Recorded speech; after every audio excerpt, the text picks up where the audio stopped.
Ladies and gentlemen, welcome back to the Chess World Cup 2023. Massive developing storylines as we enter the semi-final and the final rounds. It's Magnus Carlsen versus Nijat Abbasov, the hometown hero from Azerbaijan. Can Magnus Carlsen qualify for his first ever World Cup final? We have Fabiano Caruana taking on Praggnanandha Rameshbabu. It's an incredible matchup there. Fabi's super experienced. Prag is the next generation of players.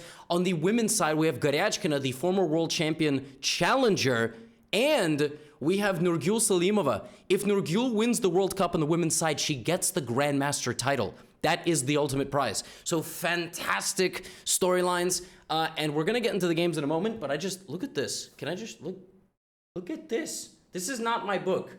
This is a poster for my book. They printed a poster. And also, if you're in the UK, did you know that the UK is actually my second largest audience? It's very cool. The book is now available for pre-order at Waterstones, which is the largest book retailer in the UK. Link is in the description. You can use a code to get 25% off the pre-order. Pretty cool. So shout out to the UK. Got a lot of viewers in England and Wales and all over there, and that's beautiful. My friends, it's time, and go to Waterstones, check them out. Link is there. Get the book.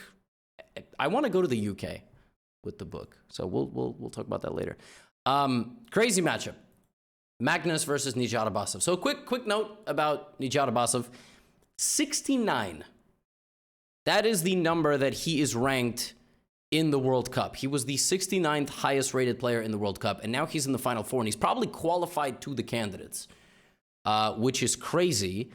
And a quick introduction about Magnus Carlsen is he plays pawn to e4. He doesn't need an intro. What, you don't know who Magnus is? If you are watching this unironically right now, because you clicked on the video somewhere on YouTube and you don't know who Magnus Carlsen is, welcome to the world of chess. Where have you been? We're cool now. We're cool. We were like the kid that was ugly in high school who you saw 10 years later and, you know, gained 80 pounds of muscle and has a successful job. And that's who we are now. So Magnus's opponent plays the Sicilian defense, which is, I mean, that's already a very clear sign that, like, he doesn't want to draw with black. I mean, at this level of chess, you try to play for a draw with black, and then you try to win with white. Nope, he's trying to win. Not only is he trying to win, Nijat Abbasov against the Open Sicilian plays Magnus Carlsen's opening against him. That's gangster. Magnus Carlsen plays the Sveshnikov. He plays d4, cd, knight d4, knight f6, knight c3, e5. That's what Magnus plays with black. Now, I don't know if Abbasov was going to do that, but Magnus played this in the entire World Chess Championship against Fabiano Caruana. That was ages ago in 2018 when we were still the ugly kid in high school. Bishop to b5. Rossolimo, chosen by Magnus, putting pressure on the knight on c6 and basically saying, if black doesn't do anything about it, I'm going to take it. Black doesn't do anything about it. Magnus takes. There are lines where white plays this move, but then doesn't take, but then black is going to go here. And now if you take, black has suffered no damage to the pawn structure. So that was just kind of stupid. So Magnus takes. Now a very big decision. Again, Nijat takes with the b pawn. So already very interesting developments. The b file is going to be useful. The a pawn sucks. The pawns are doubled. So depending on where this pawn gets placed, it's going to determine what happens to the rest of these pawns. Why? Because pawn to d5 will leave... what is wrong with me today? Pawn to d5 will leave this pawn weak. Pawn to d6 will leave that pawn weak. So d6. And now in this position, Magnus could continue developing, but he chooses not to because he doesn't want his opponent to build this brick wall. So instead of that, Magnus plays e5. And that move is actually deceptive because after pawn takes e5, the idea is not this. That's not the point. Although it looks like the point, because actually if queen to d4 is played here, there is bishop b2. And if you take, the queen is trapped. Queen a3, there isn't knight c4, but you go here and then that. And if the queen didn't get out, there was just knight c4. So... but Magnus doesn't even do that. Plays d3. And Nijat plays f6. You will notice Magnus has given a pawn to damage his opponent's structure beyond repair. All right? So Magnus playing a gambit. Now his opponent's c-pawns are doubled, isolated, and immobile. They cannot move forward. f6. Now, if you just picked up this position right here and I asked you what is the elo of the players, you would say 600. Because who else plays chess like this? Black hasn't moved any piece off the back rank. And how about this? Knight to h6. I mean, definitely 600, right? Not an elo point higher. They are 600, yeah. I mean, like 2,000 points above that, but, you know, close. Let me explain why they're playing like this. White played like this to make it very difficult for black to develop. Black is kind of stuck behind. What is wrong with me today? I cannot draw arrows. How many arrows have I tried to draw? And I just can't. I don't know what the... After I record this recap, I'm gonna go treat myself. I don't know what's going on. I don't know what's happening. My hand is not reacting to my brain. Anyway, it's the mouse. It's because I was in Los Angeles for PogChamps 5. Now I'm back, home setup. So, white played like this because black now has tough development, bad pawn structure, and immobile position. What? Okay, Magnus doesn't castle, but instead plays rook to g1. The point of this move is that you delay castling and you want to play g4. And Nijat plays bishop to a6 after 8 minutes of thought. He has other moves he can develop, play queen a5. But this is actually shockingly difficult to deal with. White completely restricts the black position here. Black has to go knight f7, white goes queen e2, and if black plays something like a5, a4, bishop a6, white just plays long castles and just goes for an attack. And the computer evaluates this as losing for black because black can't move any pawn. You go here, I take, you open up my rook, and also e5 is loose. You go here, I take, you go here, I take. So rook g1, g4, this looks stupid, okay? This is stupid. What? Look at this position. He's down a pawn. He played rook g1, g4. All part of the plan. Queen to e2. I told you, this is all about controlling the opponent's movement. Nijat plays bishop to e7. Magnus develops the bishop to b2, preparing the forces. And now Nijat plays queen a5. He plays queen a5 because Magnus cannot castle, because he will lose the pawn on a2. Believe it or not, this is still fine. The computer evaluates this 2-pawn down position with a queen breathing down your neck as equal, if not just purely better for white. Because the idea is rook to g4, rook to a4. I mean, what the what? What? Something is vibrating in an orifice. I mean, this is... I don't know what? Anyway, now Magnus plays c4. He plays c4 because if he doesn't, like, let's say it's black's move, black could actually play c4 himself. The idea being that you open up the bishop and potentially the rook. Like, you actually create some good attacking chances. So Magnus plays c4, shutting out the bishop, shutting out pawn to c4. Now Nijat plays g5. Okay? Firing back, not allowing Magnus to expand over there. Magnus does expand over there. Nijat just buckles down to defend himself. And now Magnus plays rook to h1. This is the weirdest game. This game is impossible to break down to an amateur audience. It's a very, very goofy game. White gave up a pawn early in the game to basically sabotage black's development. Black was too full to run. So black couldn't activate his pieces. His stomach was bulging. He couldn't activate anything. Now both sides castle queenside. But look at the structure, right? Black just can't move anything. Black moves this, everything gets weak, right? Black takes, this is isolated and backward. And Magnus's position still has a lot of forward movement.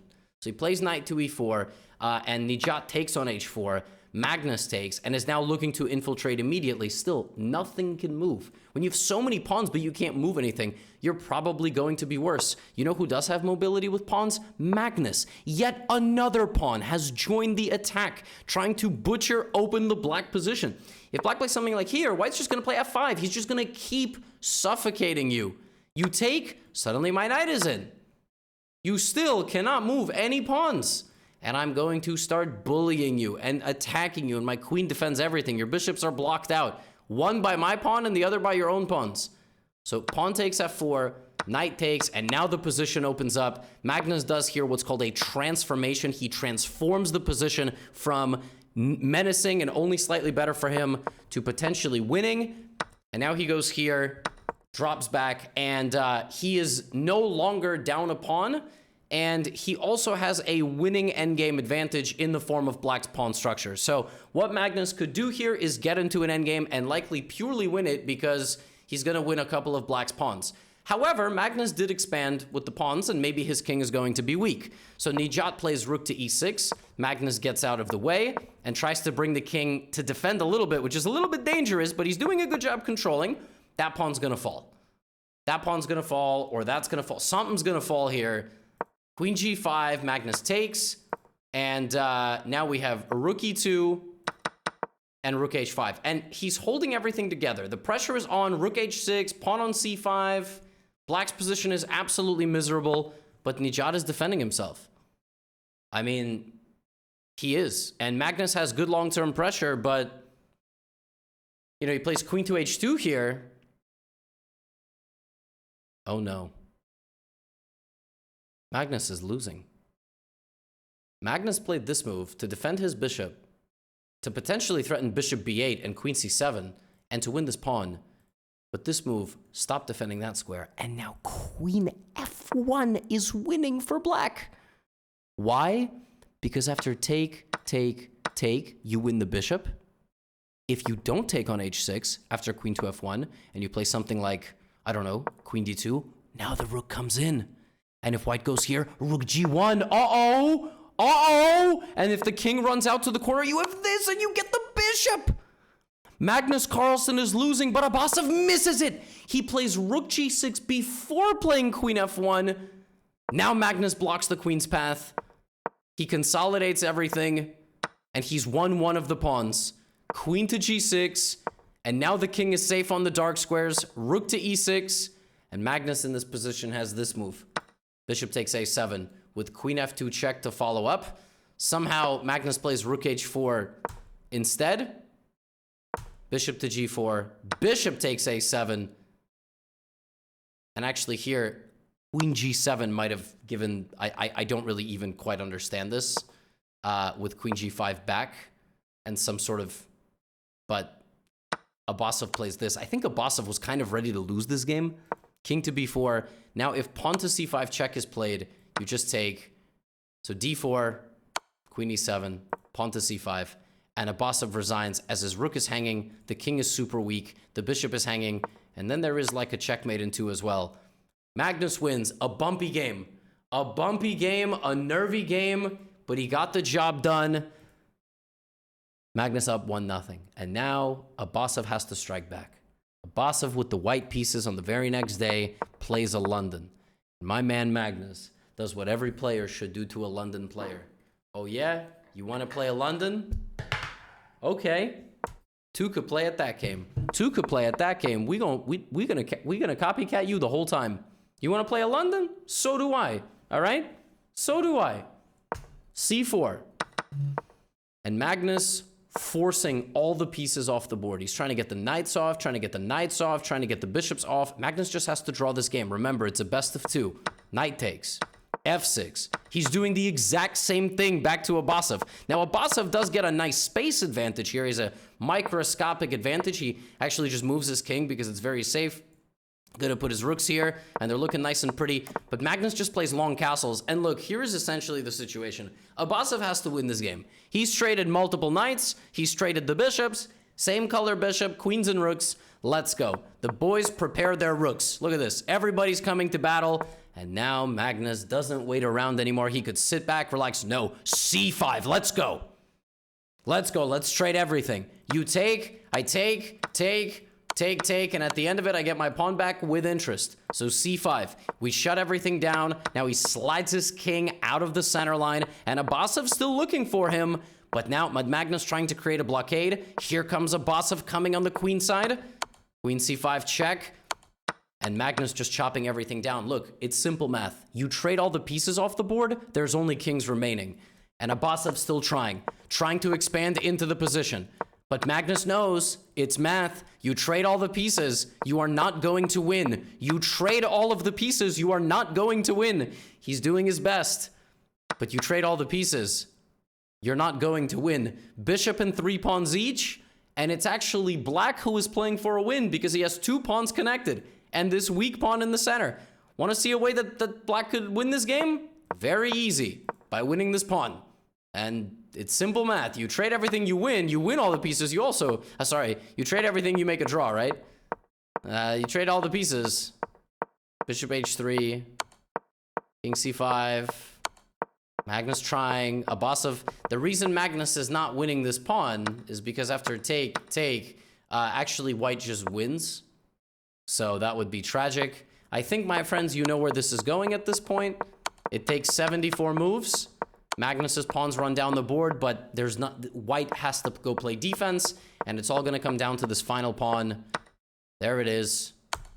A1 queen. King takes f5. And in this position, the game ends in a draw, and Magnus Carlsen has knocked out the Cinderella story of Nijat Abasov, and this is his first ever World Cup final. It really could be the year of Messi for Magnus Carlsen. Beautiful stuff. Magnus is a Real Madrid fan, but hopefully he's a fan of Messi, because he now qualifies to play the winner of the match versus Fabiano Caruana and Praggnanandha Ramesh Babu. This is again a matchup of Gukesh Magnus. Fabiano is the same generation as Magnus. I think they're maybe a year or two apart. Pragg is the same generation as Gukesh. Fabiano, in game number 1, plays an Italian, an aggressive Italian. Well, he literally is an aggressive Italian, by the way.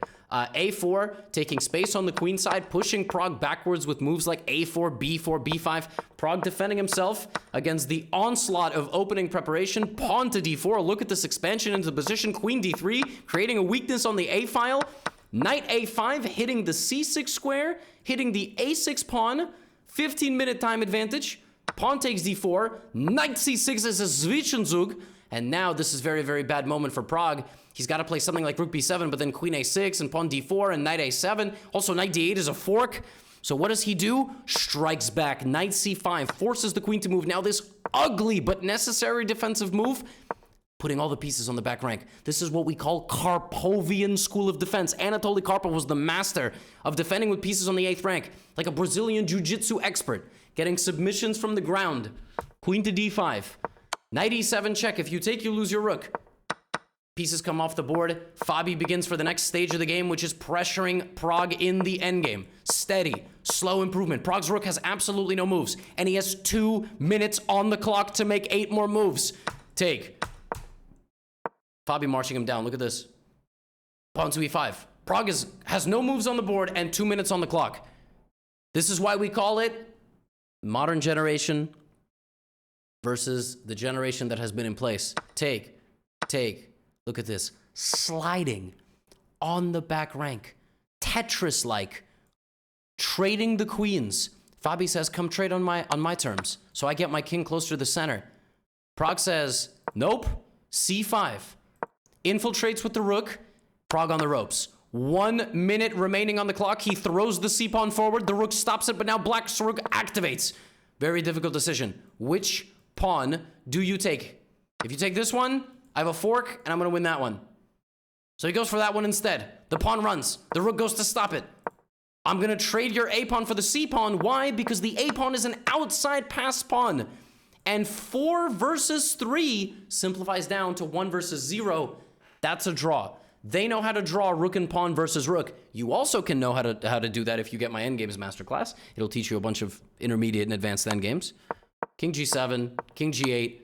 Fabi tries. He tried for over 70 moves in this game, nearly 80 moves. Walking Pragg down, simplifying it down, and he wins the pawn. 2 things help Pragg here. Number 1, short side defense. He's on the short side of the pawn, so he's going to be able to stop it.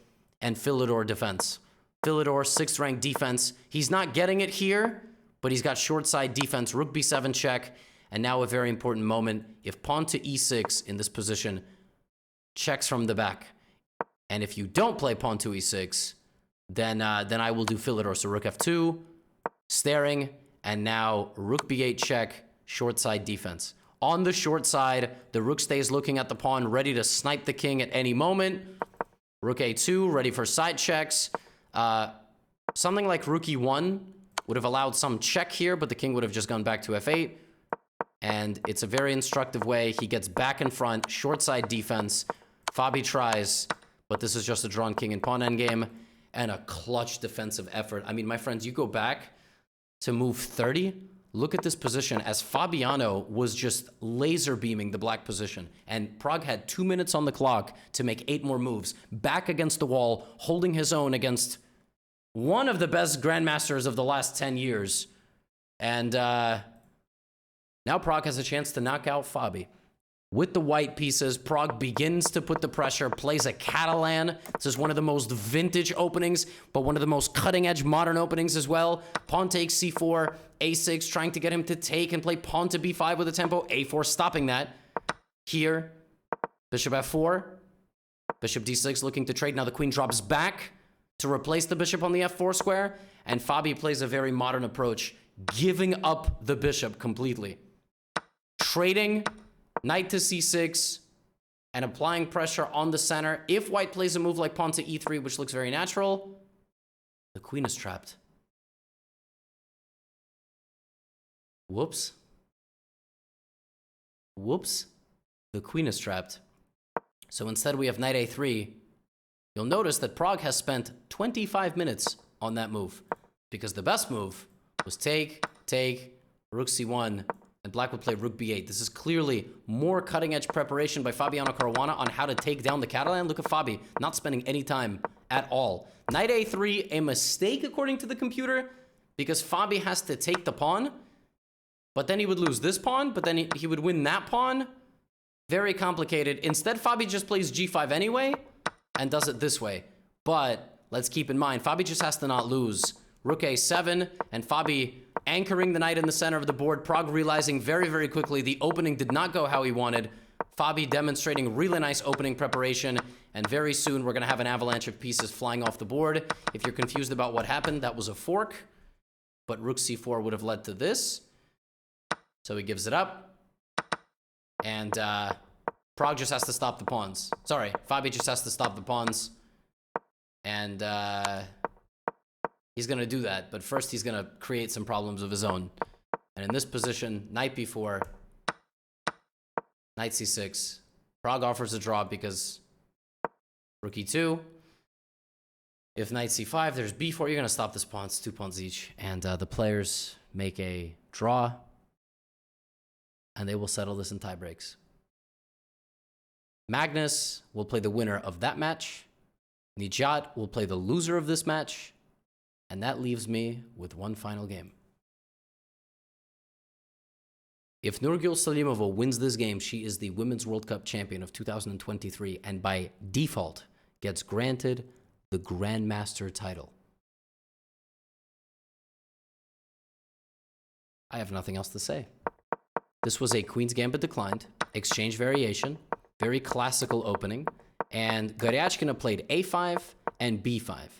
And Nurgul fought back on the queen side a little bit, but realized very quickly that, you know, Goryachkina is actually probably first there. So if you try to fight with your pawns, then black is going to, first of all, black can just take. Black can also play c5. And you don't want to play where you're not stronger. You're stronger here and here. So knight f4, but Goryachkina just, look at this.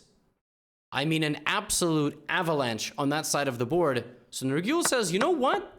I'm stronger over here. You could have all of this. I'm going to go checkmate you. Pawn to g6. You kick me out, but you're weakening your position. We're going to trade. Knight back to d3. And now suddenly are you stronger here? Because I'm getting there. You're fighting back, but now knight to e2. We're all fighting for the same stuff. You put these pawns here.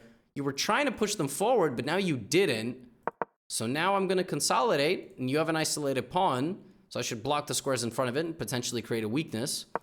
We dance a little bit with the knights. Bishop g3, rook c6. Nurgul. Whoa. She won a pawn. In all of that, remember a long time ago black played this? Well, all of a sudden, Nurgul Whoa. Now the pawn has to go. Check. Nurgil's just pawn up. Clean pawn up. A clean pawn. Strong knight. Oh my god, that's a fork. Rook d5, bishop e3. The rook moves. Pawn to g5 trying to get out. g3. Rook b... Oh my god, Nurgil's gonna win. Knight c4. Pawn to f4. Take, take. Take, take. Rook d5, there's gotta be a way, right? Rook g5 is pressure. Rook e5 wins the pawn. Both of these pawns are just waiting to die. There's nothing black can do. She's doing her best. Rook e5, king f7. Nurgil's up 2 pawns. 2 pawns up. Grandmaster title. World Cup champion title on the line. Black goes for counterplay.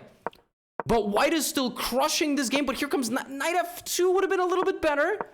Rook h7 check, king g6. She trades the rooks because you gotta. You're up a pawn. You're up 2 pawns in an endgame. But here comes Goryachkina. h5 check. You can take, but then you're gonna lose the knight, so you can't do that. Rook f1, king h6. It's completely ridiculous. How is black 2 pawns down in an endgame, but not losing? And now suddenly she wins a pawn back. Knight d5. Oh my gosh. Oh my gosh. Goryachkina might find a way to win this game. What is going on? She was winning. And now Nurgil just says, you know what? Take my knight. Rook and knight versus rook is a draw. Even if you play it out. And they did.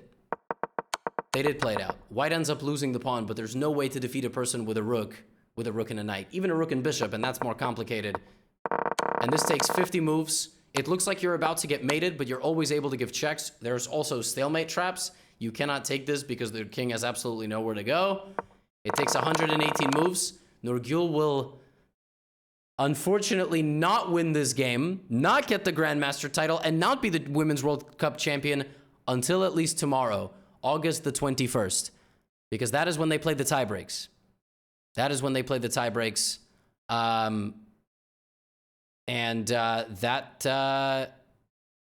championship will have to wait, unfortunately. Which is a very, very big deal. So 2 draws, and this will be decided in the tie breaks, unless it is decided in a best of 4 format, in which case, scratch everything that I just said. I'm jet lagged, and they're either playing a tie break tomorrow or they play 2 more classical games. Well, nobody watches 27 minutes of a 27-minute video anyway, right? I'm sure viewer retention is this far is low, so nobody will know that I made a mistake. Definitely don't point it out in the comments. But definitely check out Waterstones if you're in the UK. Use my code. I'll see you tomorrow. Get out of here.